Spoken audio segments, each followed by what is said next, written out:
Hey, good afternoon, everyone. Go ahead and call this meeting to order, and we're going to start with the Pledge of Allegiance. I'm going to ask Allison and Logan to come help me lead us in the Pledge of Allegiance.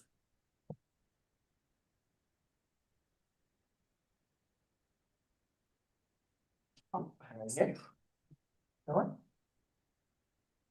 Can you tell everyone to place their right hand over their heart? Oh, okay, please place your right hand over your heart. Ready, begin. I pledge allegiance to the flag of the United States of America and to the republic for which it stands, one nation, under God, indivisible, with liberty and justice for all. Thank you, Allison and Logan. You guys. Okay, roll call, please. Director Quady is absent. Director McMillan? Here. Director Pacala? Yes. Director Robert? Here. Director Avila? Here. Hey, we have a quorum. Next up is public comments. This portion of the agenda may be utilized by any member of the public to address the board of directors on any matter within the jurisdiction of the board that does not appear on the agenda and on matters that are on the agenda but are not designated as action items. Depending on the subject matter, the board of directors may be unable to respond at this time or until a specific topic is placed on the agenda at a future Calleguas Municipal Water District Board meeting. In accordance with the Ralph M. Brown Act, please limit remarks to 3 minutes. Would any member of the public like to make comment? Please raise your hand. Okay, we have no public comment. Do we have items to be added to the agenda? No items. No items to be added to agenda. Item 4, review of the agenda. Has everybody had time to review the agenda? I do have one change. Yes, I did review it. I just have no change in the comments on item 6B. Okay. Thank you very much, Director Pala. Next up, I'm going to move up item 8 under reports 5, introduction of Calleguas challenge coin. Kat Eric.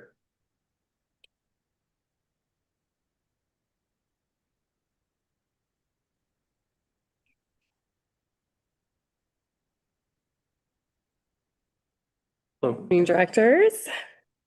Thank you. That's going to help me pull up the PowerPoint. It is an honor to introduce Calleguas' challenge coin. This is a collaborative effort that was brought to life.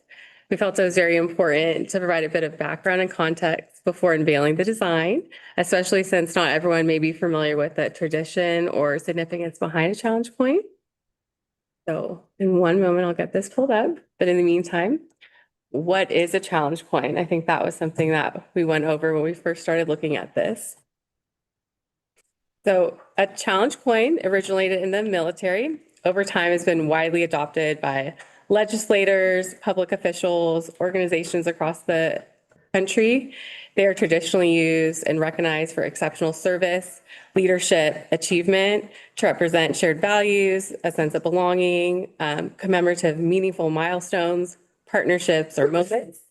Today, challenge coins are commonly displayed in offices, including those of elected officials, as a symbol of trust, pride, and service.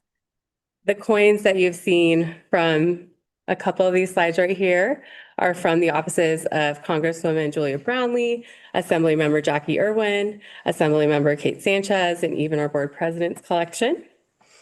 We'll go to the next slide. So from concept to the coin, this particular coin was developed through a 3-month highly collaborative process to ensure the final design truly reflected our mission, our value, and our organizational culture. From the selection of the coin's style, shape, materials, the colors, the finishes, every element was carefully, thoughtfully chosen. The design went through multiple rounds of review, refinement to ensure that everything you guys see today is both meaningful and representative of who we are as an organization. And What is great about this is this custom mold has already been cast, so it allows us to place additional cone orders without incurring any additional molding costs. It provides flexibility for future recognitions and orders to maintain cost and efficiency with the design. And each coin was produced at a roughly about $11 cost.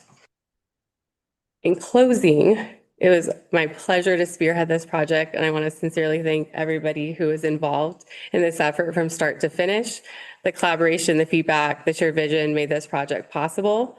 My hope is that this challenge coin becomes a meaningful symbol for all of us, representing integrity, ingenuity, and leadership that Calleguas stands for whenever it's presented in recognition of exceptional achievement. Like drum roll almost. You will now receive your very own challenge coin from Charlotte, along with additional coins that you may present on behalf of the district with the intention of preserving the legacy, the meaning, and the ceremonial tradition of this special symbol. So I hope you guys enjoy those. Thank you, Kat. We are so. Really appreciate it. And I got to start off with an admission. I have the great honor of having received the first coin and the greatest disappointment in losing the first coin. Somebody at AMC Theater probably found one in Theater 1, seat 7C. I remember it because I went and looked for it. Over there. Somebody's enjoying that coin. The first Davis coin was presented to a member of the public. I ran a member of the public in our service area, which is pretty cool doing. Thank you. A comment from the board? I'm just glad you used a true random structure for that. I had to make it fair. It had to be fair, you know, we can't have any unfairness going on. It's a great idea. At the county, we used to have challenge coins too Oh, great. for the employees. Thank you, Kat. Thanks. Enjoy.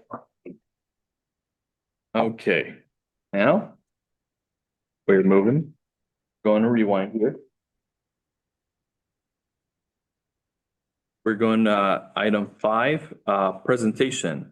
5-year service recognition for Director Avila, the greatest director of all time. Oh, wait, that's me. Who wrote that in there?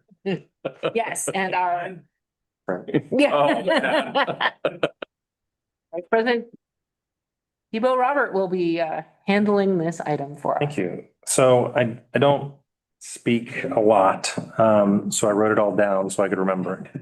But I just want to say a few things about our current president and director, Raul Avila. So we recognize and congratulate Director Avila on 5 years of outstanding service to the Calleguas Board of Directors and the district. Elected in 2020 to represent Division 1 and Simi Valley. Director Avila has brought a rare combination of technical expertise, public service, and genuine commitment to our mission. As a U.S. Navy veteran and civilian professional at NSWC PhD, he understands firsthand the importance of reliability, preparedness, long-term planning, and action. Values he consistently brings here, as I'm sure you all have experienced in one way or another. But his dedication goes well beyond meetings. I think we've all seen that. He serves on multiple committees, and when I say multiple, his meeting list is lengthy, I think only beat by Director McMillan. And serves on LAFCO and is committed to the water sector. Is so committed to the water sector, he takes vacation time from his job to attend conferences like Aqua and water policy events, but also does so while being an outstanding husband and father, as Exhibit A for tonight. I didn't plan that. He's also a forward-thinking, tireless advocate for resilient water future, supporting critical efforts such as the Delta Conveyance Project, local brackish groundwater desalination system interconnections, and infrastructure reliability. Just as importantly, though, he's a strong supporter of our staff and workforce, championing employee housing, security, internship opportunities, and ensuring the district remains strong for generations to come. He also takes the initiative in collaborating with community members, ergo the challenge coin there. Local groups, not only in Simi, but across the county, making sure that everyone has a voice in shaping our shared water future and strengthening the ties within our community. Dare I call him a social butterfly sometimes. The last thing my wife would call me. So you've said on multiple occasions that you just love water and you love Calleguas. So I know you're going to be one of those lifer directors. We are grateful for your continued commitment and leadership, and we look forward to what the next chapter holds. So congratulations. And with that, I was given a 5-year pin. Thank you, man. So thank you.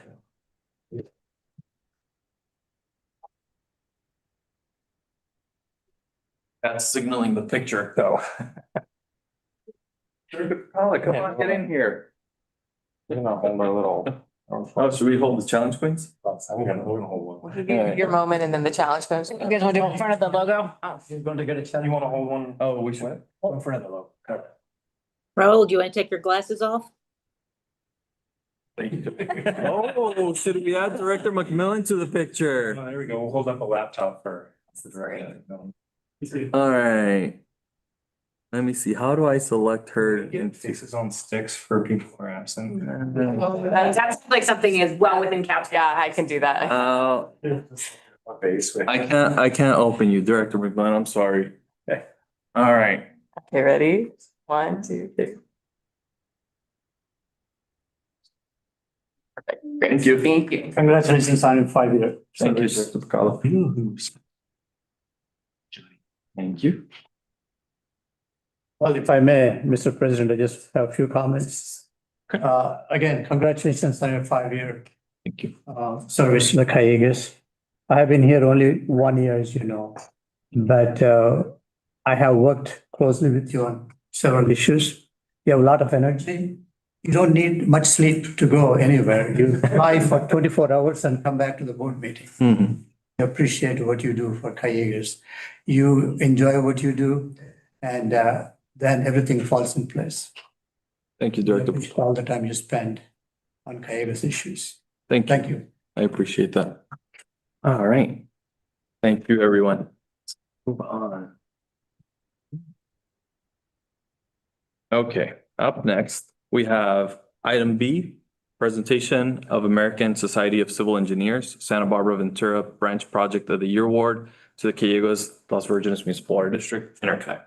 And Obaya's our manager of engineering. We'll introduce our guest from ASC. Excellent.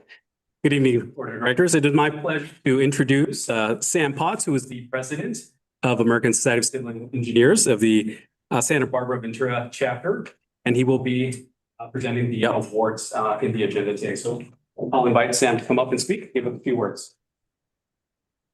Hello, Sam. Welcome to the board. Thank you for having me. My name is Sam Potts, and I'm here today as the president of the American Society of Civil Engineers, Santa Barbara Ventura branch. Our ASC branch recognizes outstanding civil engineering projects in Santa Barbara and Ventura counties on an annual basis.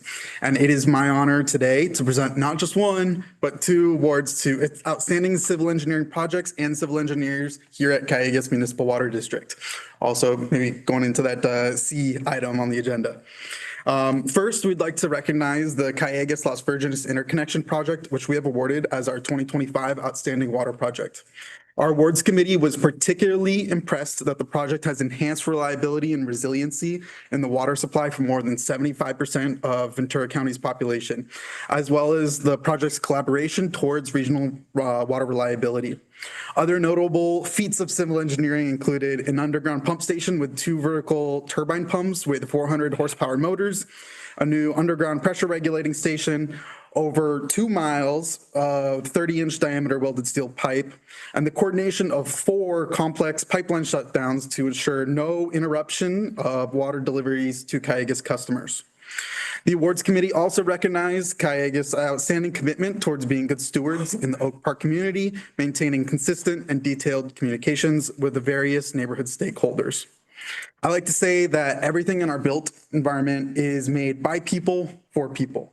And with that in mind, I would also like to recognize the Calleguas Municipal Water District employees that made this project an award-winning success. And please excuse if I mispronounce a few names here.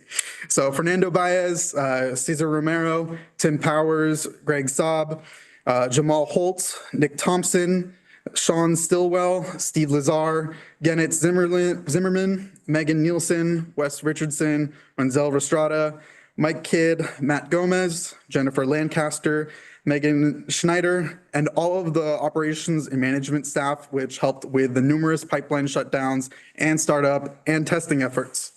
So at this time, I would like to formally present this plaque. It's no challenge coin, but it is a plaque to the Calleguas Municipal Water District as the ASC, or for the Calleguas Las Virgenes Interconnection, ASC Santa Barbara Ventura Branch 2025 outstanding project.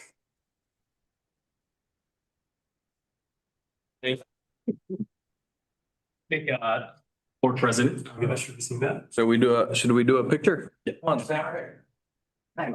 And let's get Fernando and Caesar, Matt up here for the picture. Christine. You didn't say my You're name. not. It's not my award. My pleasure.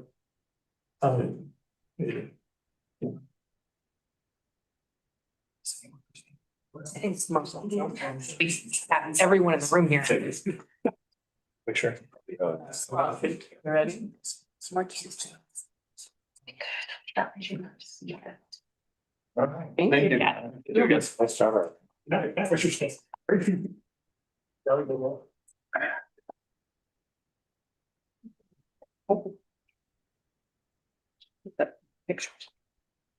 Thank you, staff, and thank you for all your incredible work on this interconnection.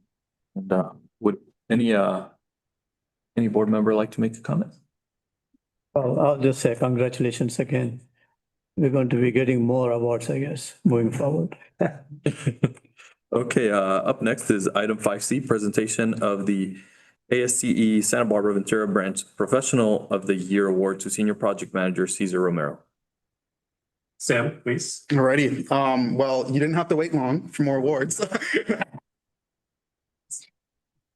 So yes, I did say awards with an S. ASCE is the American Society of Civil Engineers, and civil engineers are the leaders that sustainably advance and protect the health, safety, and welfare of all. Civil engineers also inspire, connect, and serve our communities, maximizing our professional and personal growth and magnifying our lifelong professional impact. With this in mind, the ASC Santa Barbara Ventura Branch would also like to recognize Calleguas Cesar Romero as our 2025 Engineer of the Year. For more than a decade, Mr. Romero has demonstrated exceptional leadership and technical expertise in advancing large capital improvement projects for Calleguas. He has successfully planned and implemented numerous critical capital improvement projects that have strengthened Calleguas' ability to provide reliable imported water service to its customers. Among his most notable achievements is the successful implementation of the aquifer storage and recovery well field emergency standby generators. Mr. Romero served as project manager tasked with the planning, design, and construction of a facility that included 5 2-megawatt diesel backup generators and 4 20,000-gallon diesel tanks. This project was essential to Calleguas' ability to provide imported water service during a recent planned imported water outage and emergency public power safety shutoffs. Most recently, Mr. Romero served as the project manager of the Calleguas Las Virgenes Interconnection Project. I'll spare the details, I just said them. In addition to Mr. Romero's accomplishments as a project manager, Mr. Romero has also been a leader and mentor to junior staff and colleagues, and has dedicated his time to inspire the next generation of civil engineering and water resources professionals. Mr. Romero continuously shares his knowledge and experience presenting on technical topics and best practices to staff, and makes himself available to those who have questions and gives advice when asked. Mr. Romero also invests his time in promoting the water resources field, attending career fairs, and speaking to students about the extensive opportunities in the civil engineering field. for his leadership and mentoring efforts toward the civil engineering community and his dedication to the profession in sustainability and resiliency in regional water supplies. We're happy to present this plaque here to Cesar Romero as the ASC Santa Barbara Ventura Branch 2025 Engineer of the Year.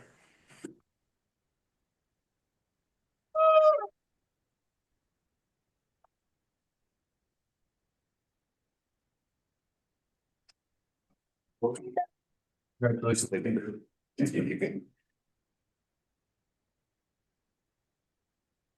All right, you gotta come back up here. Yes. All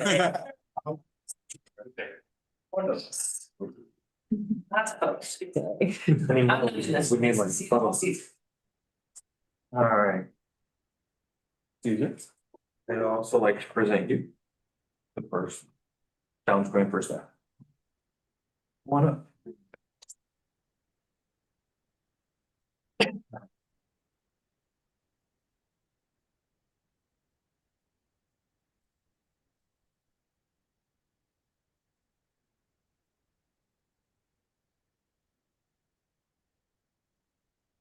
Yeah.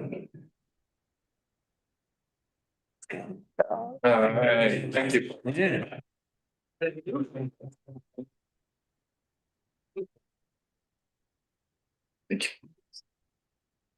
Sports. Star Wars, right? All right, thank you, Sam. Thank you. Happy holidays. You. Thank you. All right. Next up on the agenda is the introduction of the GIS analyst, Amy West. Thank you, Gordon. I am taking the pleasure to introduce to you our new GIS analyst.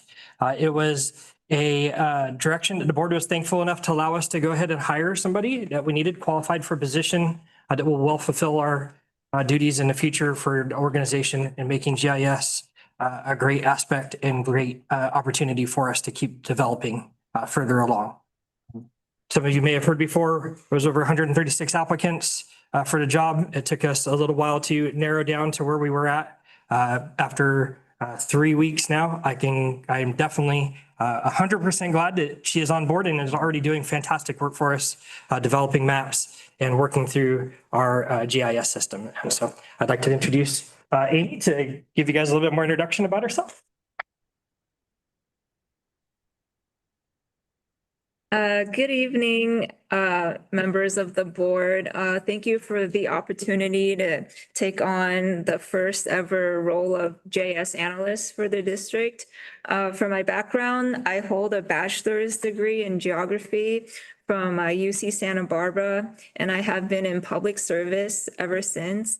My experience includes building dashboards, mapping applications, maintaining GIS databases, and automating workflows with Python and SQL for cities and fire agencies. Most recently, I was the GIS analyst for the city of El Segundo in the IT department, where I managed the GIS needs of various departments, including finance, community development, economic development, public works, fire, and police. I sincerely thank you again for this opportunity, and I look forward to the contributions I'll make towards our GIS integration here at the district. Thank you.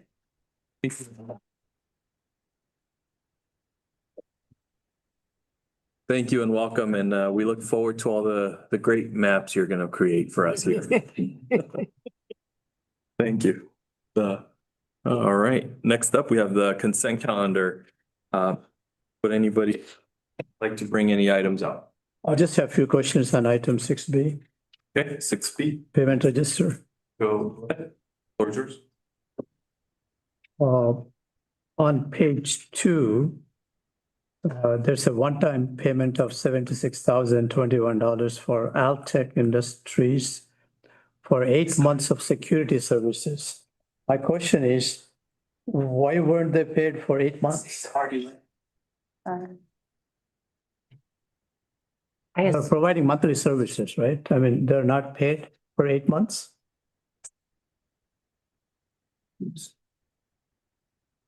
This is for the security patrol, and that's how they bill us.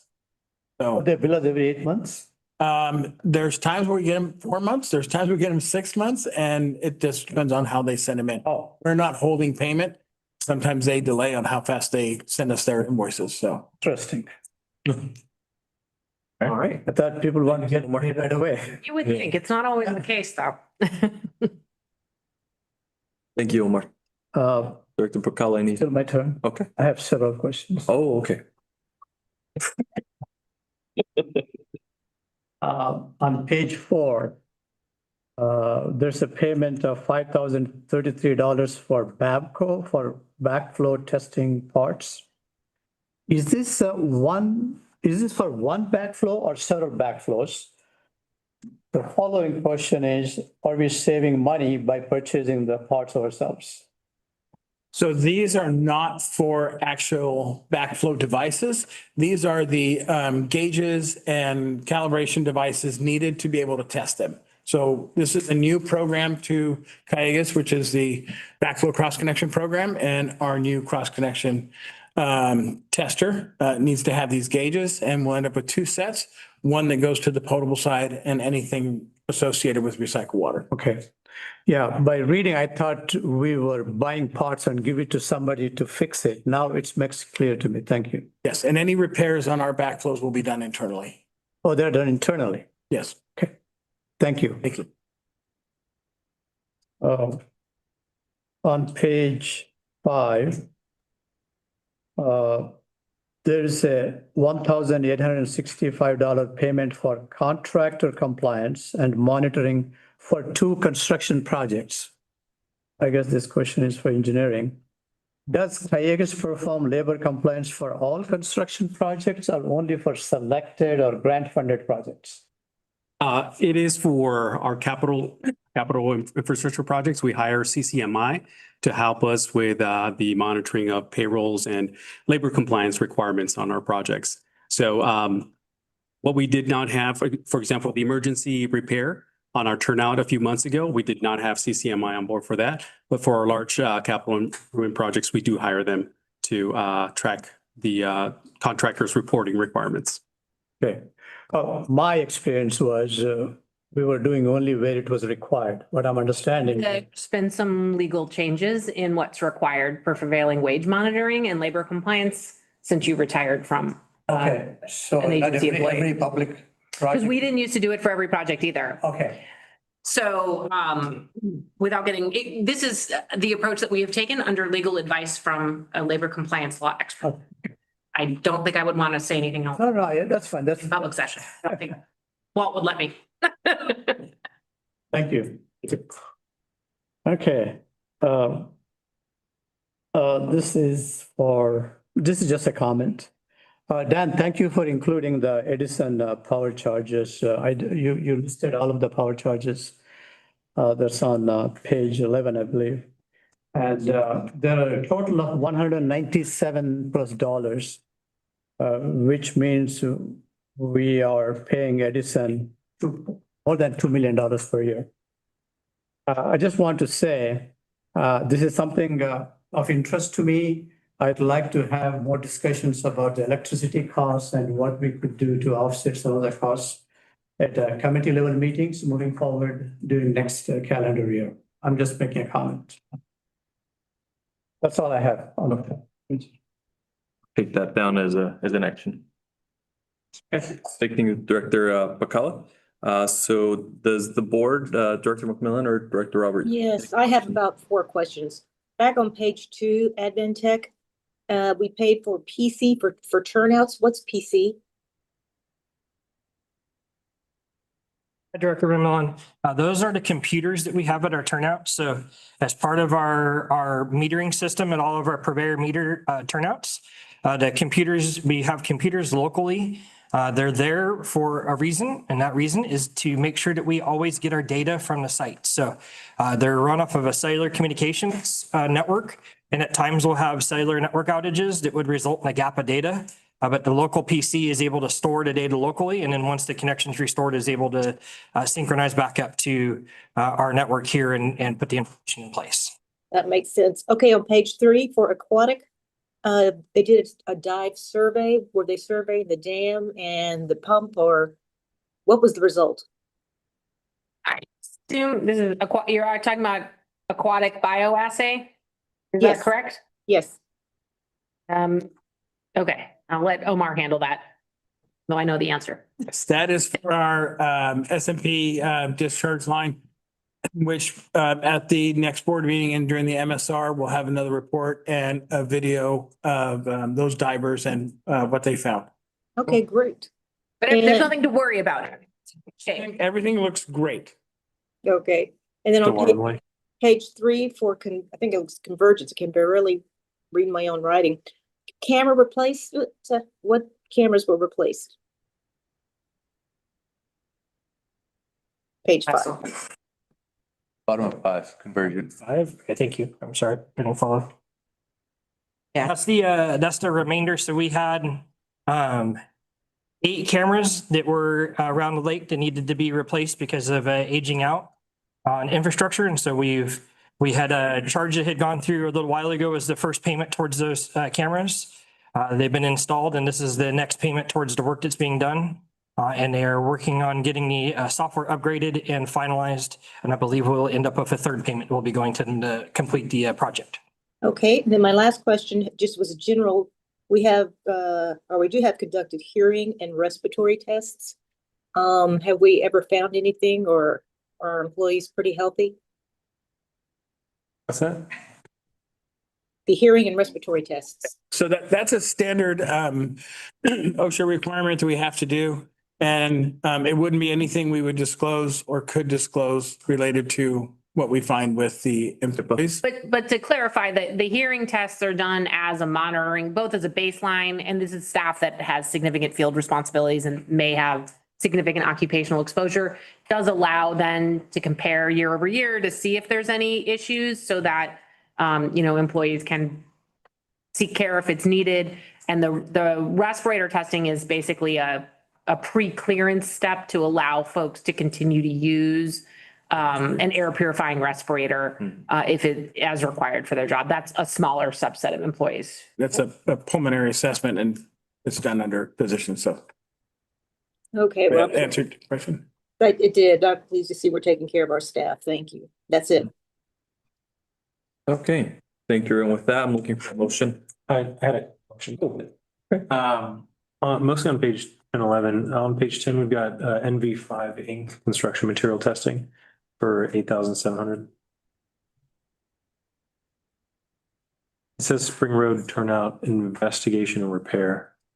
That was from that turnout repair that we were investigating to see where the potential leak was coming from. Yeah. Yeah, in Moore Park. So NV5 was our materials inspector that helped us look for that. They do soils, make sure soil's properly compacted and the soils meet the material requirements. If they're slurry or concrete, they did the testing for that as well as asphalt related testing. As needed, depending on the project, of course. And then there's precision aerial services for equipment repair and crane repair.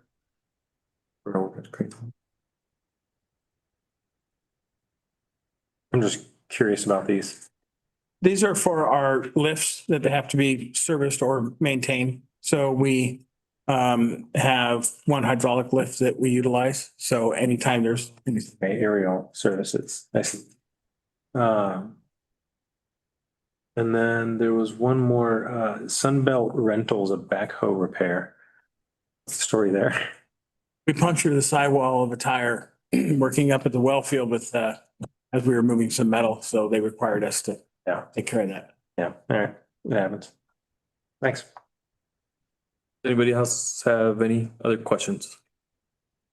Okay, with that, I'm looking for a motion for the consent calendar. I make a motion that we approve, receive and affirm as appropriate for those 4 items on consent agenda. Okay, Second? roll call, please. Director Quady is absent. Director McMillan? Yes. Director PeCullough? Yes. Director Robert? Yes. Director Avila? Aye. Okay, the motion carries. Thank you, everyone. With that, I'm gonna call for a quick 5-minute break. So right now I have 4:34, come back 4:40. Thank you. All right.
All right, thank you everyone for the quick break. I appreciate your time to evacuate the children.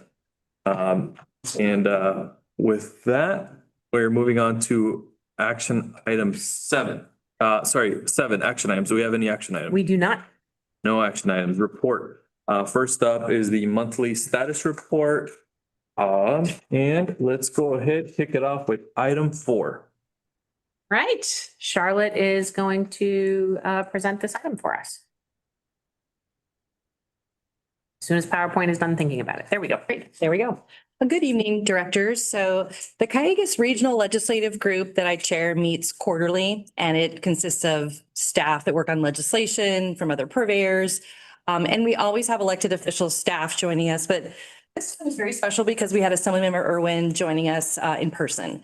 And she reflected upon her career of 12 years in the state assembly, talked a little bit about what she might do next, up in the air, but she talked about her highlights of 2025 quite a bit. She had 9 bills signed into law. One of those was Assembly Bill 523, which was the Metropolitan Proxy Vote Bill that your board supported.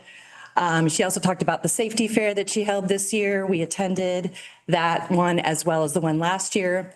And of course, the Palisades fire was top of mind for her. That's actually a picture of her district office in the lower right corner that burned to the ground in the fire. So she has been quite attentive to residents there, helping them as best she can to rebuild and process through the bureaucracy there. So her priorities for 2026 include continued wildfire recovery efforts, energy affordability, tying up loose ends, as she put it, from her legislative agenda in years past. And most significantly, I think for Calleguas, her continued commitment to the Delta Conveyance Project. We had a very robust discussion about the DCP, and she continues to be steadfast in her support. So, of course, we're very appreciative of that. And overall, it was a great 2 hours with the Assembly member and the highlight of our year as a group. Thank you, Charlotte. Does anybody have questions for Charlotte? Good work. Thank you. Okay, next up, I have item 9. And Kara is going to present this one for us. Good evening, board. I will be highlighting number 9 on the monthly status report. The State Water Project Tour, building partnerships and educating future water ambassadors on the rolling College of Water Knowledge is what we like to call it. Calleguas partnered with Santa Clarita Valley Water Agency. This is the first tour of its kind here at Calleguas, because Santa Clarita Valley Water Agency is a state water project contractor and not a metropolitan member agency. Director McMillan suggested this pairing as she was previously on the board of SCV Water. We had a great group of participants from Ventura County Sheriff, city council members from Simi Valley and Port Hueneme, Triumphal Water and Sanitation District board members, and state assembly member staffers. We traveled 1,100 miles and visited many sites along the way. Lake Oroville, where we watched a video of the reconstruction of the Oroville spillway, which was damaged in 2017. Went to the cross channel of the Sacramento and San Joaquin rivers. The Skinner Fish Facility, where we saw up close the large fish screens, as pictured in that picture on the screen. San Luis Reservoir, which is the nation's largest off-stream reservoir. That is a joint use reservoir by the Department of Water Resources for the State Water Project and the U.S. Bureau of Reclamation for the Central Valley Project. And we went to Del Bosque Farms. Joe Del Bosque took us to an almond orchard and spoke about the importance of water for agriculture and the future of water supply for farmers in the Central Valley. Our last stop was Pyramid Lake and Vista Del Lago Visitor Center. This tour provided valuable information, connections, and networking opportunities. Participants' feedback was overwhelmingly positive, and it was great. I've done 13 of these, and every time I learned something new. So it was really great. Thank you, Kara. Kara. Anyone have questions for Kara? Item 10. Well, I just want to thank Kara. I didn't go on the tour, but every time you go on a tour with us, she's always there to help you, to take care of you. And she's a lot of information. She has a lot of history and information. Thank you Absolutely. for doing that for us. We're fortunate to have our clerk. Thank you, Kara. Okay, up next, we have item 17. I think we skipped 10. 10, item 10, sorry. Trying to skip me. So Because this one's mine. in that case, back to item 17. Oh. So item 10, I wanted to talk a little bit about United Water Conservation District has been talking with us, primarily with Amy Mueller, our regulatory compliance supervisor, about potentially discharging brine to the SMP as part of their ebb flow project on the base at Magoo. And since they had a lot of questions, we really thought the best way to share more information was to take them out there and show them everything. So we did a presentation that kind of provided some background and really focused on some of the water quality aspects of it in terms of monitoring and compliance and permitting. And I also talked quite a bit because their project would involve a fair amount of permitting in the offshore and nearshore environment, how we made that work on the Wainimi outfall. It was new to us at the time. I think we had a lot of lessons learned about how that can be accomplished effectively. One of the things I'm most proud of is that we got the Wainimi outfall approved by the Coastal Commission on the consent calendar, which I think is a pretty major accomplishment. So we're able to tell them a little bit about how we made that happen. And then we went on a tour. We visited the Wainimi outfall. Obviously, we neither swam nor dived. That's the parking lot in Port Wainimi. But we were able to point out some of the features that are onshore as well as where the outfall itself is located. We visited the pressure sustaining station, which is a vault with 4 different clay valves in it for different flows. And then the above ground control tank, that's along Lewis Road. That picture there is the 24-inch pressure relief clay valve there. So I think it was really productive time to share information with them. They walked away with a really enhanced understanding of what's involved in the SMP, as well as how they might take advantage of it as part of their project. So time well spent. And I really appreciated Amy Mueller, our regulatory compliance supervisor, for joining me for that tour. Thank you very much. Does anybody have any questions for our general manager?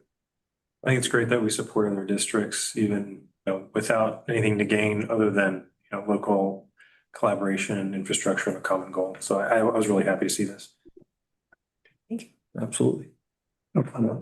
Okay, Director McMillan. All right, moving on to item 17. Ian's going to handle this one. I have some questions on item 8, monthly status report. On item 8? Okay. 8A1, item 56 and 57 have some comments. Okay, we'll come. You'll come back? Yeah, we're gonna do the staff ones first, and then we go back to the board questions. Okay, thank you. Good evening, directors. I just wanted to highlight out of the MSR that November, we got the Aquifer Storage and Recovery Wellfield Study Group up and running. This headline, ground rules for groundwater, 2 things about that. 1, I can't take credit for it. It's Joe Marcinko at Oxnard a few years ago who came up with that, but it stuck. And 2, there's a point of clarification that we like to make when we're speaking to the public, is that we refer to this water as stored imported water rather than groundwater. But since we're all in the nest and we know what we're talking about, I want to use Joe's snappy ground rules for groundwater. The point of this is that essentially that we know some people, Director Pacala, have mentioned over the years that us operating the well field impacts people that have wells near the well field. And what the judgment requires of Calleguas and landowner representative and someone from the GMA water master is to understand what those impacts are and to develop recommendations for how to avoid them in the first place and how to mitigate for them if they are unavoidable. So that study group, after the judgment was signed in July of 2023, finally got up and running and had their first meeting. Brian Bondi, who's our rep on the ASR study group, took them around the Las Posas Valley, generally to show, especially Bob Abrams, who's not from here, but is the landowner rep on the study group, give them the lay of the land. I gave them a tour of the well field. They had a meeting to go through the judgment and see what their remit is going to be in this study group. This is really important to us because this is kind of foundational. It's more than kind of, it is foundational for our future use of the well field. So it's important that we're represented, and we are very well represented. From my perspective, so far, the study group is comprised, the other two individuals on the study group are really good. I think they're good people. They're honest people. I think it's going to be a good process. So it's probably going to be on the order of 12 to 18 months. But once that's done, then we will have really the parameters under which we know we can operate the well field and then start to talk the staff and the board level strategically about how else we can use this asset of ours. Okay. Thank you very much, Ian. Yeah, I just have a few comments. I know this is a very important project for us, the ASR project. This Calleguas ASR project operation plan is very important for us to move forward with any storage we want to look at on the ASR well field. And my question is 12 to 18 months schedule. At that time, what's the process after that? Do you go back to water master? What happens after that? So the language in the judgment says that the study group will do a study and make recommendations and submit those to the court. And then the court issues the project operation plan. But really, the study group is essentially going to put together a draft project operation plan. The court's going to get it. Everyone's going to get a chance to object to it if they want to. And then the judge is going to bless it and say, now go forth and operate as described in this project operation plan that you put together. Okay, it's a little bit different than other processes where you go to PAC, you go to water master, then it goes to the court through water master. Correct. In this case, Calleguas directly goes to the court. So the study group goes to the court. So it's really a product of these three agencies. So, or three groups of people. They're not even all agencies, right? Us, Fox Canyon, and the landowner representative. So to your point, yes, it's not a normal or a public process that we're used to with public review and input from stakeholders. Parties to the judgment will have the opportunity to review and object to it once it's at the court, but not during the process of compiling, and there's not a public review period like we're normally used to. This is a court-ordered process rather than a typical public process. Okay.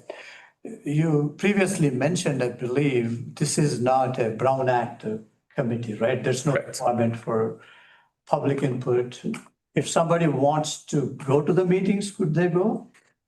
So parties to the judgment, so that's anyone really who's a landowner and is part of the judgment, is allowed, for lack of a better term, to go to these meetings. Okay. The judgment requires that they bear their own costs for doing so. They would really find out about those meetings through their representative. But yes, to answer your question, it is different than a regular public meeting. It's not going to be noticed. There's not a Brown Act requirement.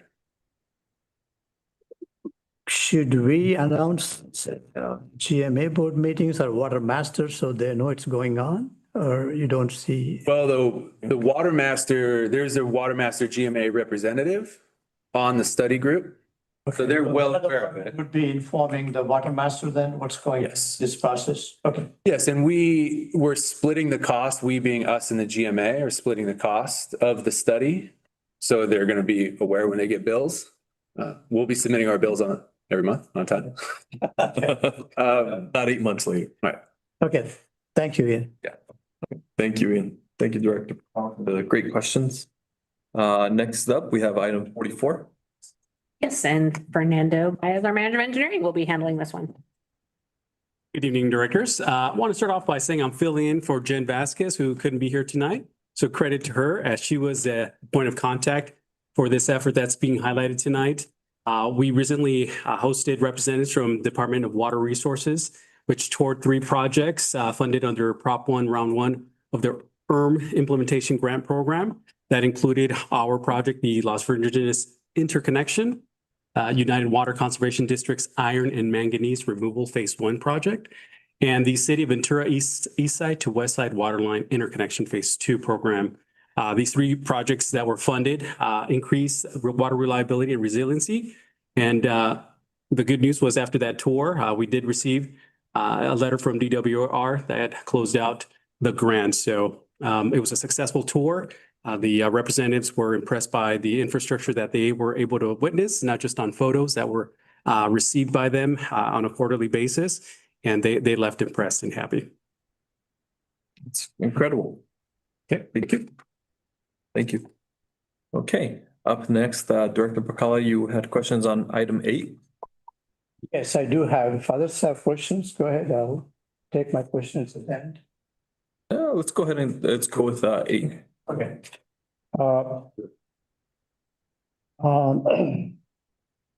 Let's find which item. This is item 56.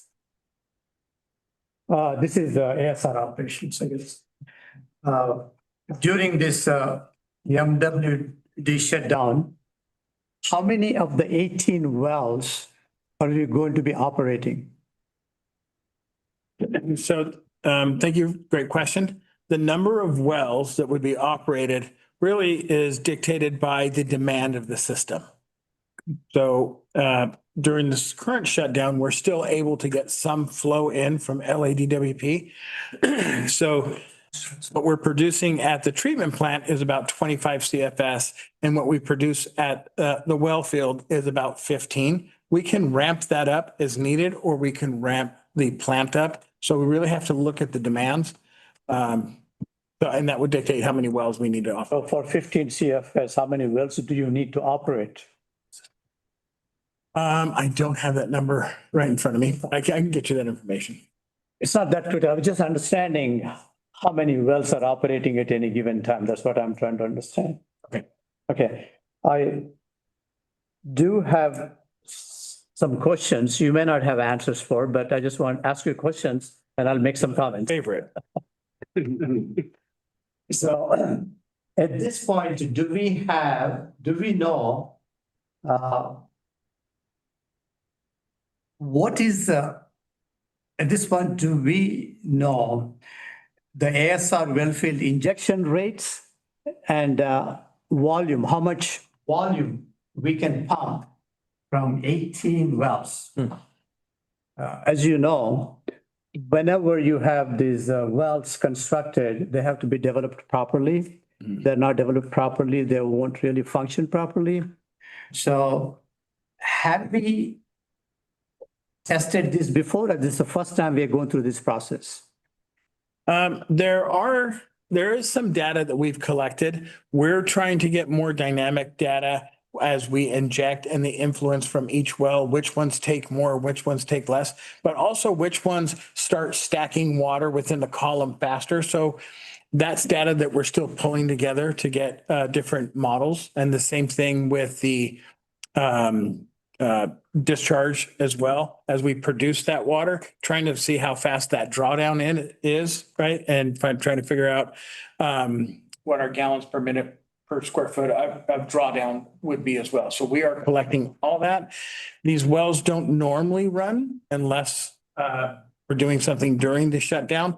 This is a unique shutdown where we're going to have multiple events where we can test, but normally we're only operating these wells about 2 weeks out of the year for normal production. So I can come back as we gather more data after this Met shutdown, which we do have the one in December, January, and then another one in February. So we'll be able to collect a lot of data and come back with information. But with all the testing you are doing, monitoring you're doing, you would not know how much each well will pump. Of the 18 wells, we would not know how much it would pump, how many acre feet will put out. We did not know that. We do have that information. I can come back with that. That is something one of our consultants, Brian Bondi, had staff do, where they did a stress test to see by operating all the wells at capacity. How do you have that information? That was yes. Yeah, we did 2 over the years. Brian did 2 stress tests in a very measured fashion, step tests. The big stress test was really the fall of 2022 when we extracted about 4,000 acre feet out there over the course of 3.5, 4 months. And because we have an extensive monitoring well network, Brian put together all of that data for us. So we have all of that. 15 years ago, there was a wellfield operations plan that was being implemented. One of the things that Omar is doing now, and we will be able to do once the data started to be collected, is compare that to what the trove of data that we have from years past, because basin conditions have changed. The equipment's getting older, basin conditions are different. So yeah, we are in the process. There's a long history of data and of operating the well field, as Omar said, both for operations and maintenance purposes throughout the year, but also when we have shutdowns. This isn't the first shutdown. It's a different shutdown, but it's not the first. Well, it's good to know that you have done that test. I wasn't aware of that. That's the reason I brought it up. And as you know, all this information will be very useful in the future when we are looking at the ASR well field for underground storage purposes. Absolutely. We need to have this information, so we have to prepare ourselves. By the time we get there, we'll figure out how much we can store and how much groundwater we can import when we need, when we have opportunities. Okay, Absolutely. thank you both. Thank you. Thank you. Okay, item 57, was that 57? That was 50. 59.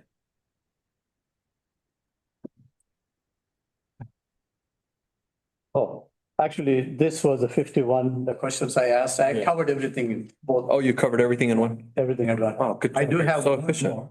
Okay. I have one more, Mr. President. This is just a comment and let's see. This is 50, did you ask me 59? Yes. Okay, I do have that. This is the Springwell Reservoir A. Our operations staff cleaned it, disinfected, and also refilled. My question is, how often do we clean our reservoirs to address water quality issues?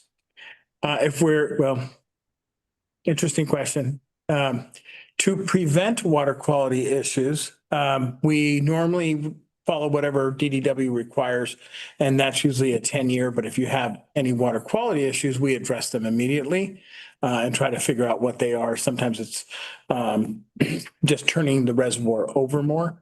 But on average, you are doing a full inspection of every tank or reservoir every 10 years. So these are not related to water quality. These are structural inspections. Yeah, I'll take that in two steps. First of all, you do take your samples before you do anything with your reservoir. So you have a water quality profile. Then you do your physical inspections for the structural integrity. Once you fill, you do another water quality profile. Okay, thank you. Okay, well, if I could just add an observation, having come from a retailer that had a lot of groundwater, I was riding along with Matt Gunn early when I started, and I asked him the same question. It's like, how big of a deal is it to clean the tanks? Like, how much gunk do you have to scrape off the bottom? And he was like, gunk off the bottom? You don't have that. So the state water project water that we get from Jensen has so little particulate that it's not, so someone that came from somewhere that had groundwater, you know, you're cleaning stuff off the bottom of tanks every year, every couple of years, and we don't have that problem. Yeah, thank Big you. difference, yeah. I can see my water without gunk. Yeah. People do. Yeah. If I could add one more, we are looking at acquiring our ROV, which is our submersible. So we will not have to empty the tanks. Right. We'll be able to introduce it that way. So that volume will be saved It will save us time and money. quite a bit. Absolutely. Thank you very much, Omar. And thank you, Director Thank you. McCullough, for the great questions as usual. Director McMillan, do you have any questions on the monthly status report? No. Nothing to add? Okay, Director Robert? Nope, I'm good. Nothing to add? Okay. Thank you, everyone, for the updates on the monthly status report. I can draw attention to number 60 where we, I guess, met all state water quality standards. Microbiological, biological, organic, radiological. Says that every month. Yeah. It's nice. Water quality. Yes. Excellent thing to highlight. Hello, Tricia. And up next, we have the update regarding potential changes to the board director's medical health benefits. Dan Smith, Manager of Finance, Tricia Ferguson, Manager of Human Resources and Risk Management. Yes, so the last time we brought this to you was mid-October. Yes, that does feel like yesterday. So Since then, we have brought on special legal counsel, Meredith Sesser from Sesser Law, to support our objectives and narrow down the compliant options. So today we do have Meredith joining via Zoom. You may not be able to see her, but she was there. And her knowledge and research has been invaluable to Dan and I in determining compliance options for this board to consider. So I have someone controlling this for me. Maybe. So I'm going to start with a quick recap of our current benefits before handing this off to Dan on the details of the potential options. And Meredith will also be available to assist with any questions at the end as well. So I want to start with the regulations for medical benefits and cash options don't stop at employee and tax law. There's also Medicare regulations, the Affordable Care Act, and retirement regulations as well that all weigh in on the different and overlapping areas. And that's what's really made this complex. I also wanted to share that piece of information because when we talk about the definition of employee in California, in some cases like tax law, directors are considered employees of the district with the wages. But when it comes to medical benefit requirements under employment laws, directors are not employees. So that means that the district is not required by law to provide medical benefits to a board. However, previous boards have voted to provide that benefit to our directors, and I think it's well deserved. Today, the district is currently offering group medical coverage through CalPERS with the premiums covered by the district. And this group medical coverage currently being offered is the only option that you'll see today that allows for all board members to participate with no regulatory restrictions. In January 2025, the board did vote to include that second option up there, which is the reimbursement of medical premiums for insurance paid for by the directors. And this is something we have to continue to talk to those directors about. So Dan, Meredith, and I have all explored the potential stipend and cash options as well as the HRAs. And Dan's going to take it away with the potential options and limitations to be considered. Excited to share this presentation this time.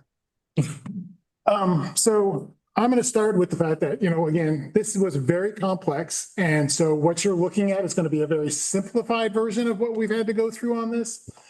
So it'll help us at least be able to understand kind of what's going on with this, but this is not everything that we've had to look at. The first one we're going to address is going to be the stipend option. First of all, I would say that we can offer the stipend option, but it's going to be instead of medical coverage.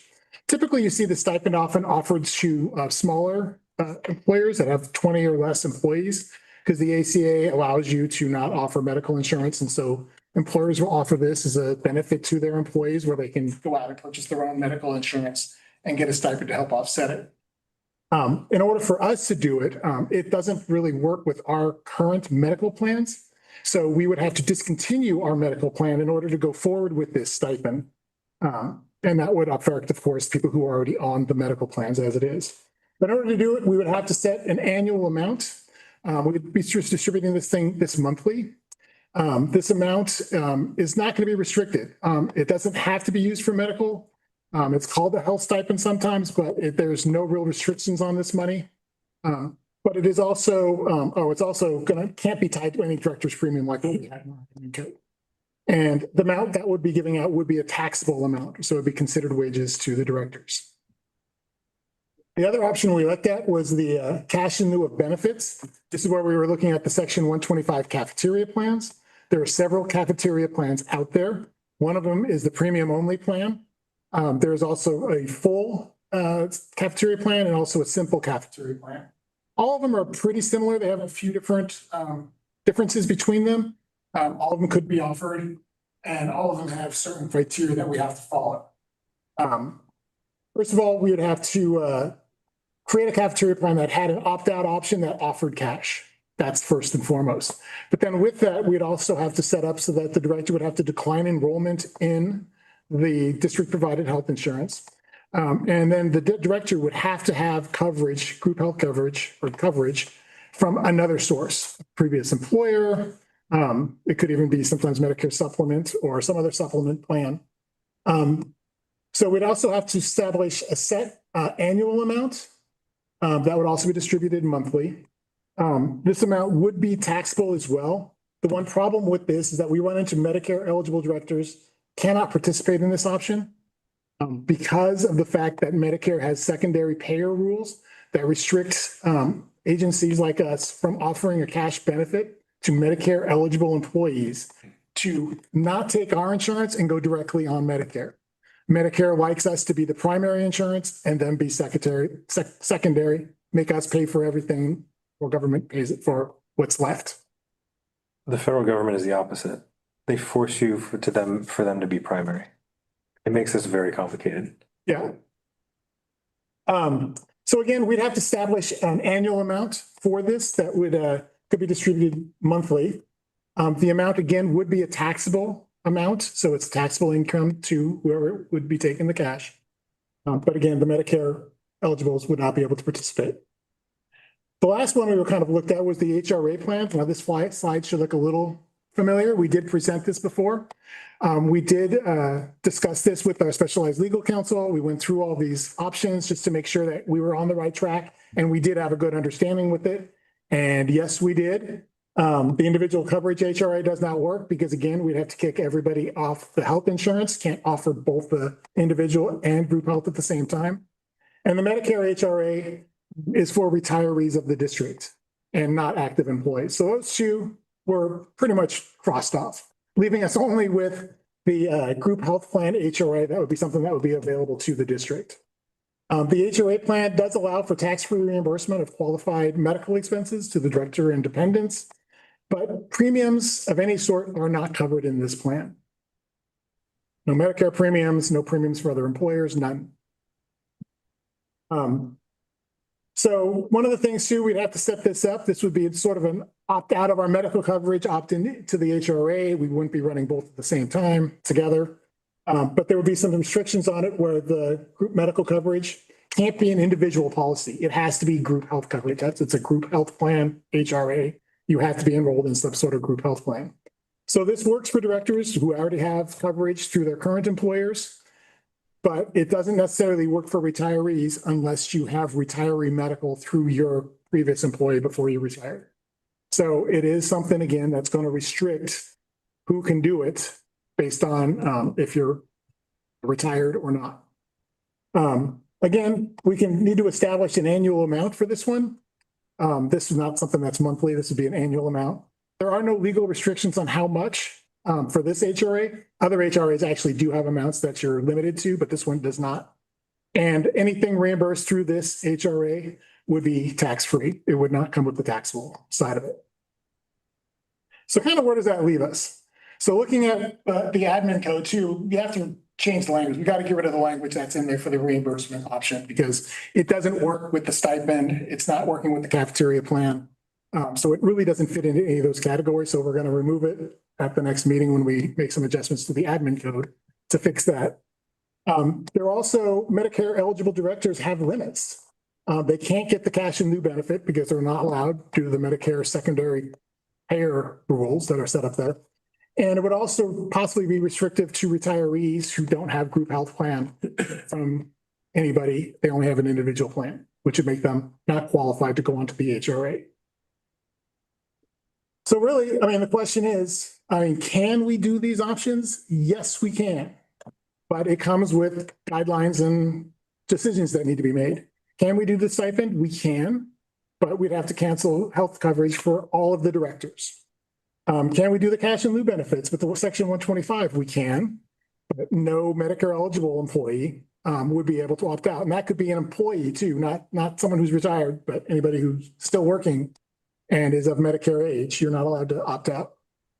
And the group health plan also is something HRA we can also do, but again, it may be more restrictive for retirees if they don't have access to a group health plan after they've retired. The other thing too is that I know we've talked about trying to do both of them at the same time, offer multiples. We can't do that. It ends up running into problems between offering taxable cash and tax-free benefits and reimbursements. It will negate some of the tax-free stuff if we try to put them together. So the other option we still have, of course, is we continue to offer the district provided medical coverage that we have, which is equal to all of the directors at this time. Everybody has access to it. Everybody can join it if they so desire. So what are our next steps? board direction's needed. We kind of want to know what we're looking at here. How do we want to go forward before we start diving into any of these plans and trying to set them up? We want to get direction from the board. Do we want to implement any of these? And if we do, we will then start working on the admin code to adjust that and then start working on all of the paperwork that we're going to have to also do and get involved with too in order to get these implemented. Okay. So with that, I'm going to open it up for discussion. Thank you, Dan. Board? Yeah, I'll just go ahead and mention, I was Go ahead, just going to Director say, McMillan. I would like to see a spreadsheet where you have the comparison. This was a lot to go through, and I think I need another, before the next board meeting, to really go through and digest everything that was presented. That's just my comment. I agree. I was going to ask for some take-home material at some point so we could kind of sit down and really be analytical with it. I just wanted to mention that way back when we started looking at this, first of all, I commend you for sifting through this jungle of red tape. I spent 2 days with the assistance of AI and I still don't understand it. But the intent was originally, at least from my perspective, where I could take insurance from my main employer to minimize some of the costs that the district pays for my health insurance, where I could leverage a primary insurance and then, but there's so many restrictions that they don't make it easy. And if you did find a way to make it advantageous to the district, then you take away an opportunity from someone else. So it's just really frustrating. But again, if there isn't a benefit to be had for the district, then, I guess it is what it is, but yeah. Director Carl? Well, that's, we're all saying, this is a very complicated issue. You have to deal with ACA, Social Security, IRS, so many regulations. Based on staff's research and expert advice, really there's no viable option other than just sticking with what we have, CalPERS insurance. I don't know how much more time we need to spend on this subject from my perspective. The reason I requested reimbursement and board approved and we changed administrative code because I was saving $10,000 per year for the district. We all have the same goal. We want to save money. But none of this, looking at this, we're not going to save money. Either have that option or don't take any insurance. Those are my comments. As far as administrative code, my recommendation would be they should come and just to act on that, at least removing the reimbursement portion of it instead of just sitting there. Those are my thoughts. So I think the way I see it is currently, like, our health benefits really only benefit a director who is retired or who doesn't have the option of receiving medical insurance through their day job. And I think moving into the future and looking at the way these boards are made up, if we want more young people to participate, I think offering something like the HRA, not cash, just the HRA, to help offset some of the co-pays and medical costs, it can't hurt. It's probably it would probably be based off how much they use, and the rest would be returned to the district, right? They're not getting those funds. So from what I understand, that's the option I would go towards, but I wouldn't put a ton of effort into it at this point. Yeah, I think I'd need something to scribble on and start adding up numbers just to see how it works. But it's really frustrating that I think we all identified a clear direction of, options that would be great, that in combination would save the district money and maximize benefits for directors. And I don't know why, but the restrictions just don't allow you to.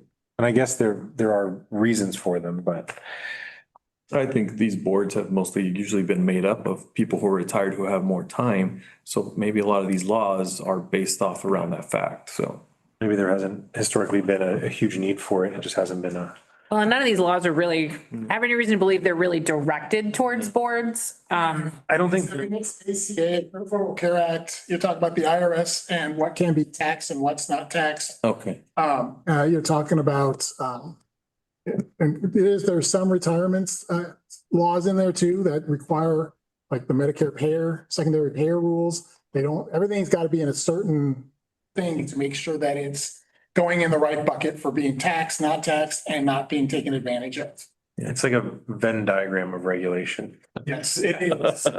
You try one and it kicks out something over there. Yeah. Yeah.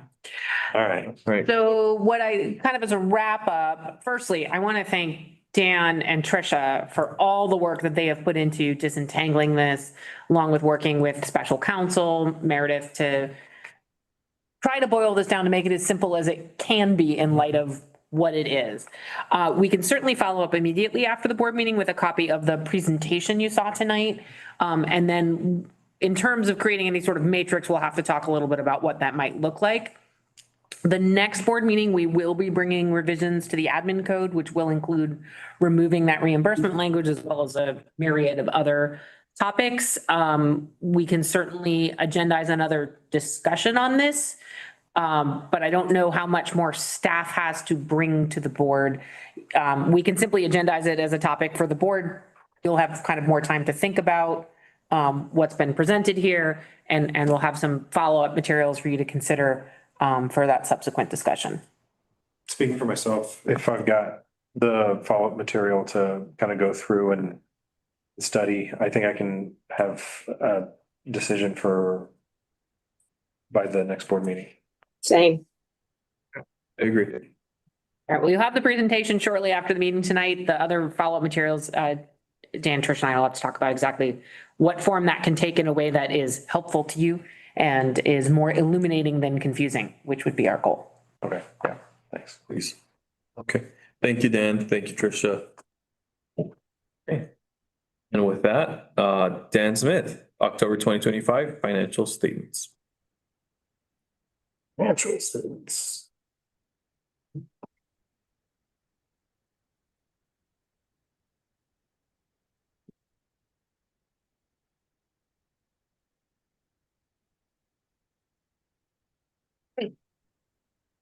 September financial statement, so it's a little bit on the late side, or October financial statements. So in October, you can see that how much water we sold. We're still running a little behind what we had budgeted. It's looking good at the end of October compared to what I'm going to show you next. So we're still a little bit behind on the water sales. That does affect what we're looking for as far as the budgeting when we're talking water revenues, when it's net of the costs. We're short by a little under $1.5 million. So we are short on the revenues, but there's some good news because along with that, we're underspending on the admin expenses at this point. So we've got about $2.2 million savings that we're seeing so far. And we're also getting additional interest revenues. We're about $1 million over budget on the interest revenue. So that's a good thing to offset some of the shortfall that we're seeing in the water revenues. That's why our operating income is almost $2 million better than what we had budgeted for this time because of the savings and the additional revenues that we've gotten in. And the principal and interest continues to be right where we would have expected it. And the interest on the variable rate loan is coming in under what we had anticipated. So there is some savings there. Something new for the presentation is some pumping power costs for Pecala. So I'm showing kind of a breakdown of just the pumping. You can see the pumping power expense on the top. And so we had budgeted $756,000 through the month of October, and we've sent $713,000. And as far as the revenues, we're pretty close on that as well. We're a little under, which is expected since the power costs are also a little under. The rest of the district utilities, you're going to see that there is a jump. This is really just mostly power. The reason that we're over budget is that we did a Lake Bard power water filtration plant run in summertime. And that was not really, it's the first time we've ever done it. So we didn't really account for it in the power costs. And so My question to you, Edmund, yes, was why did it go up?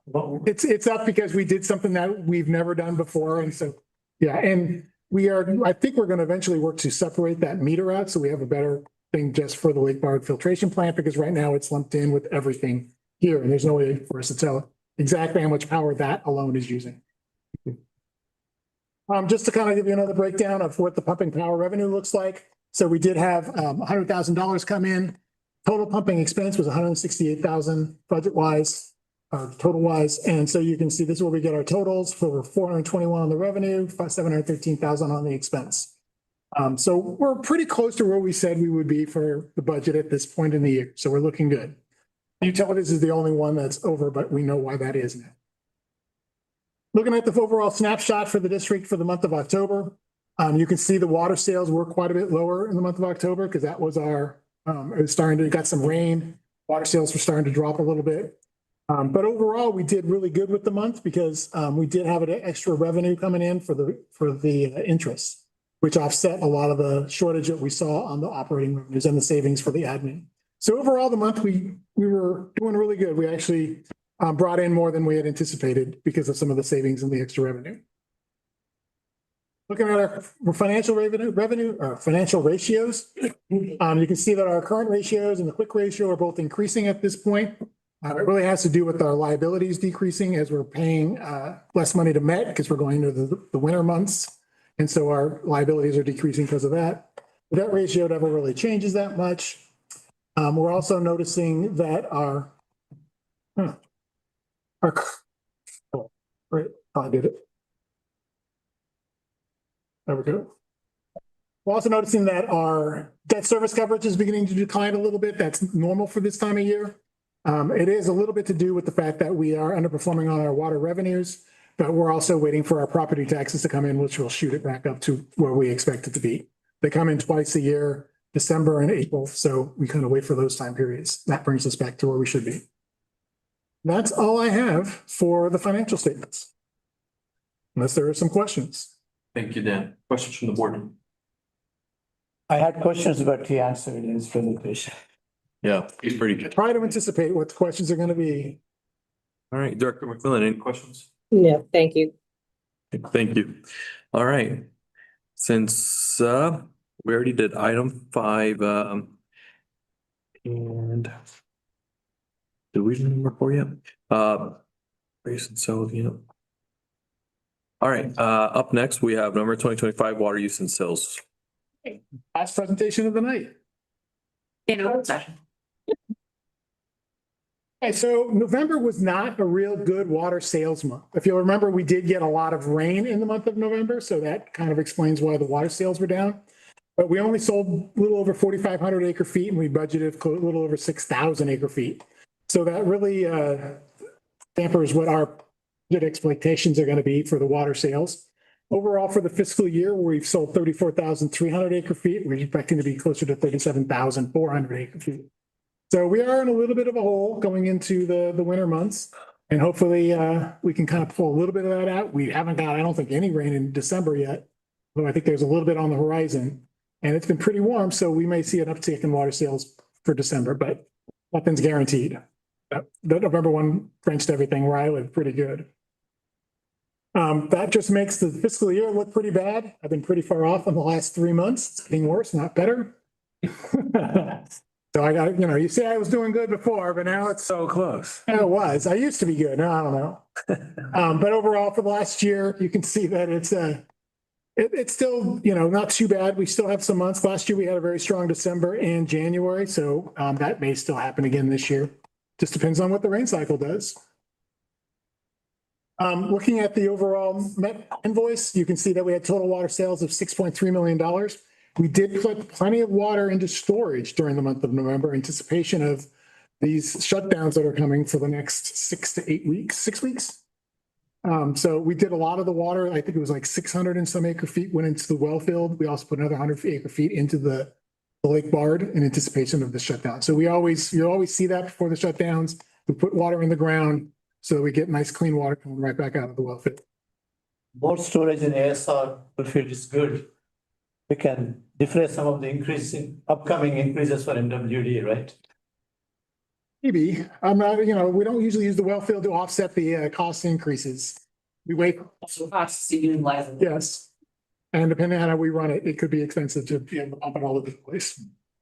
We added the CRC and the RTS. We did get $112,000 back for local resources projects and some $12,000 for our MAP, neighborhood admin program funds. So we did get some money back for that as well. To get to the total net bill of $8,378,000. So once the shutdown comes, if we pull that money out in January, yes, we'll be saving money. Look at the SMP. This is a little bit of a bright spot. We are overperforming on the SMP this year. We had discharge of 79 acre feet.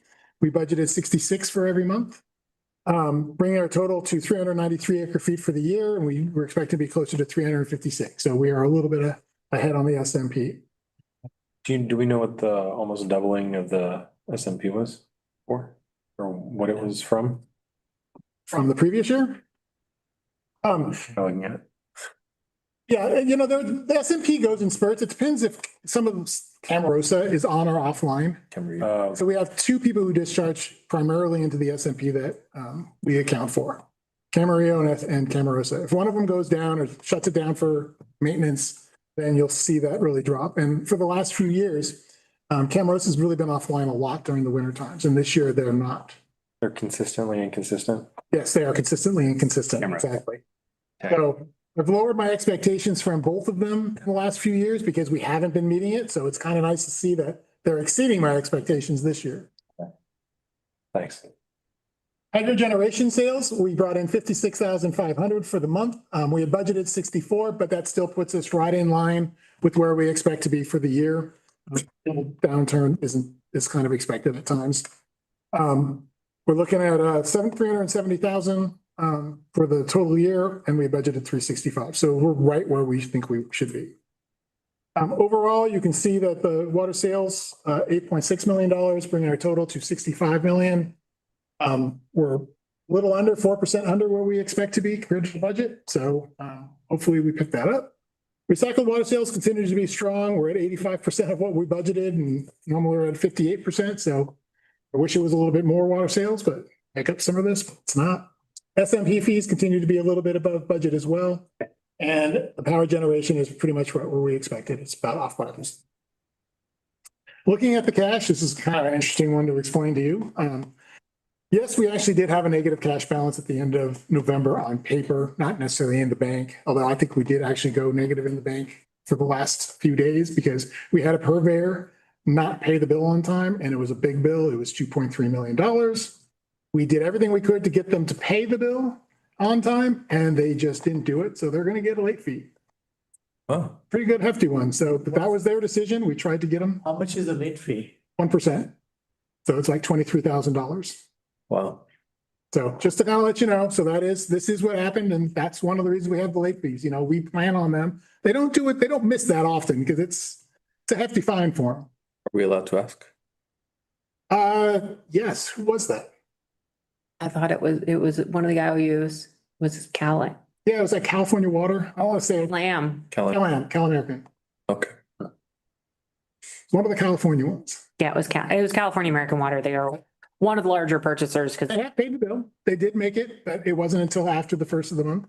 and we got such late notice, and with the Thanksgiving holiday, we couldn't move money around fast enough to avoid incurring any actual fees. So we incurred actual costs from their failure to pay timely. Yes. Wow.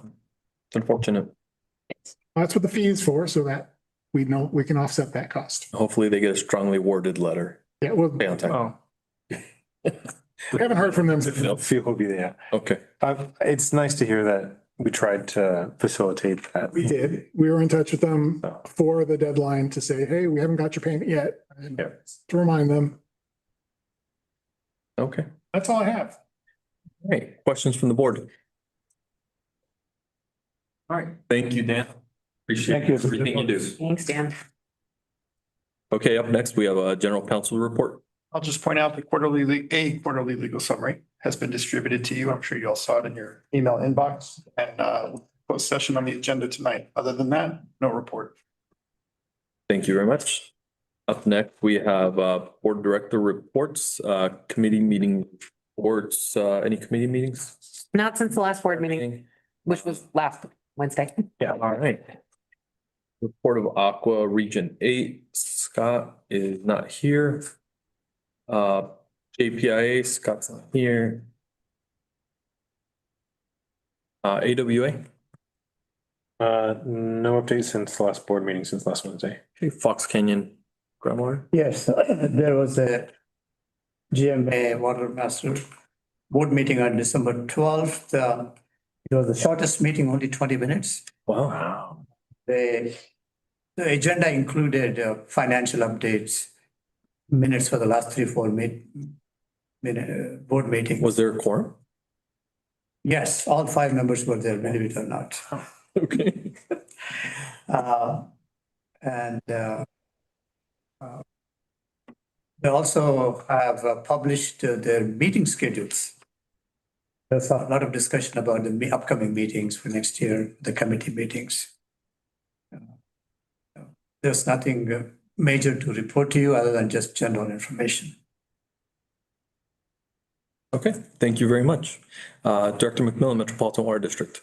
Yes, on November 22nd, the Southern California Water District's webinar emphasis on innovation. On the 23rd, another SCWD webinar, Southern California Water Storage. December 6th through 11, COGIL's conference at the Atlanta Marriott Marquis. December 12th, the Delta Conveyance Design and Construction Authority Board meeting via Zoom. And December 15th to 17th, the Colorado River Water Association's annual conference in Las Vegas Resort. Okay, thank you very much, Director McMillan. We have had a LAFCO meeting. BCREA. No meetings. No meeting. Special districts. No meetings. No meetings. Okay, next up, we're going through a list of admin code reimbursable meetings. Director McMillan. My activities were already reported on my last report, and then I have December 17th, tonight's board meeting via teleconference. Thank you, Director Robert. On Monday, Port Hueneme City Council and some password training. I did reset my passwords. And yesterday's Oxnard City Council meeting and tonight's board meeting. Okay, thank you, Director Robert. Director McCullough. December 11th, Waterworks District 1 CSC meeting. Today's board meeting. For myself, tonight's board meeting. And discussion regarding upcoming meetings to be attended by the board. Or Christine. Yeah, there were two things I wanted to highlight. One is that now that the fall Aqua Conference is over, Aqua DC is starting to take shape. The dates for that are on the upcoming meetings. The board does need to decide who is going to attend on Calleguas's behalf.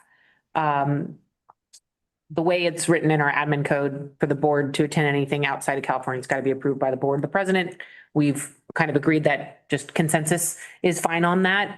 It is acceptable for more than 2 board members to attend because it's a conference, but it would mean that any individual meetings that we have with legislators would be limited to 2 board members each. But last year we did have 3 go. Charlotte is planning to go and Ian is planning to go. I'm going to sit this one out. Okay, thank you, Christine. I'll kick it off since probably at around 3 o'clock today, I found out that I was nominated to be the chair of one of Aqua's committees and on their board of directors. So I would like to go. And I would like to see board participation. I believe these are very important to the district and to basically the way we are seen out in the legislature and visibility, right? So, you know, out of sight, out of mind. But if we're out of sight, out of mind, we're not getting probably what we need to be getting. So I'm all for it. Who would like to go? I attended last year and I thought it was a fantastic opportunity to connect with our, you know, lawmakers kind of in their environment.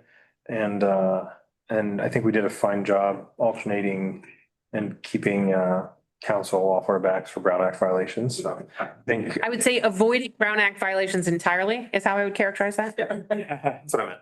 For the record. Thank you. And it was very productive and I enjoyed it and I got a lot of value from it. So I'd be happy to volunteer. I'd like to hear what other board members would like to go. Well, as you all know, the San Diego conference was the first conference I attended.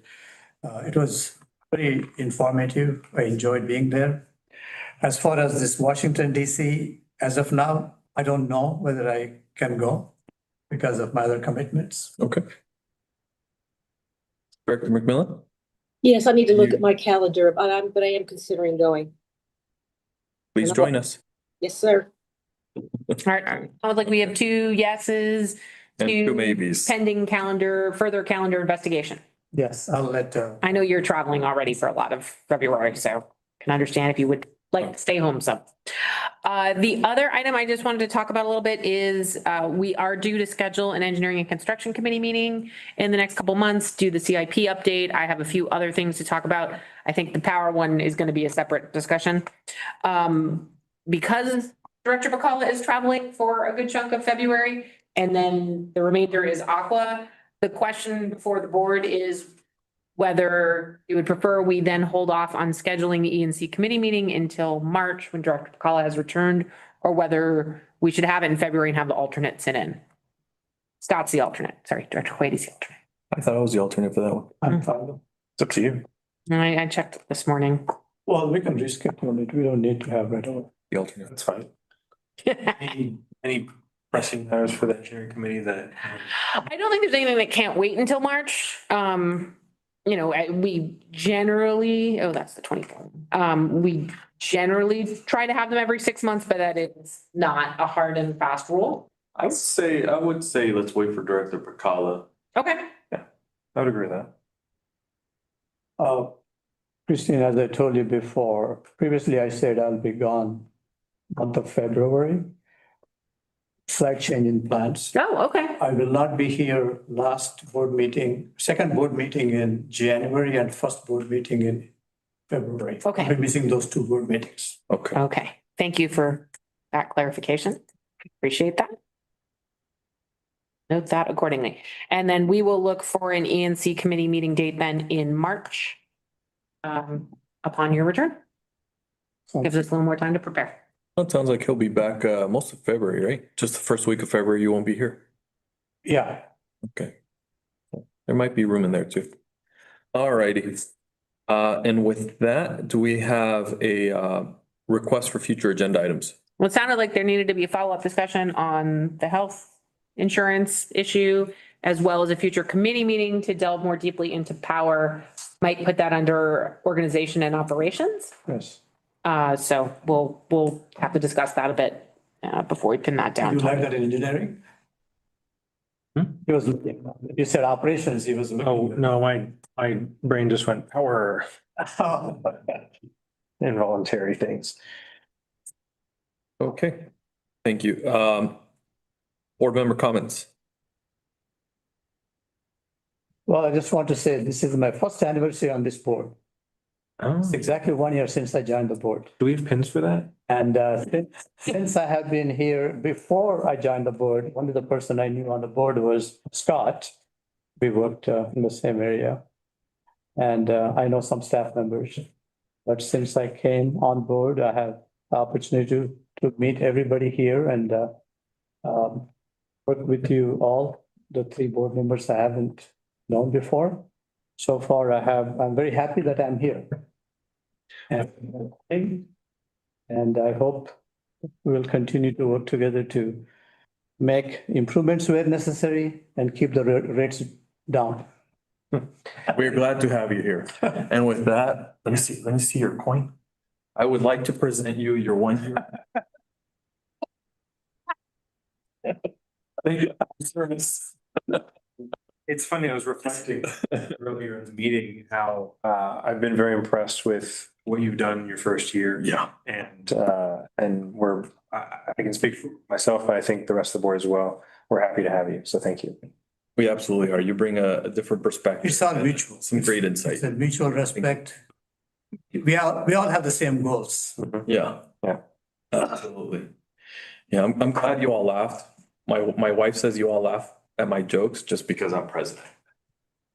That's true. For the record. All right. Do we have any information items? We do not. All right. And with that, I am closing the open session and opening the closed session in 5 minutes.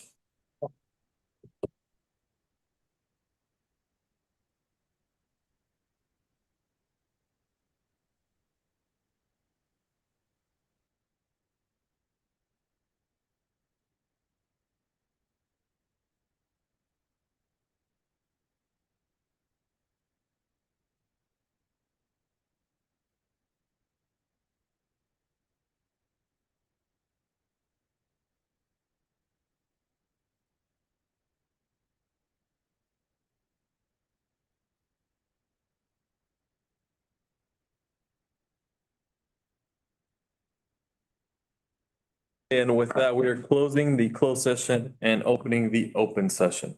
As to the closed session agenda item, the board received an update from council. Direction was given to staff and council and no action was taken. Thank you, council. And with that, we are adjourned.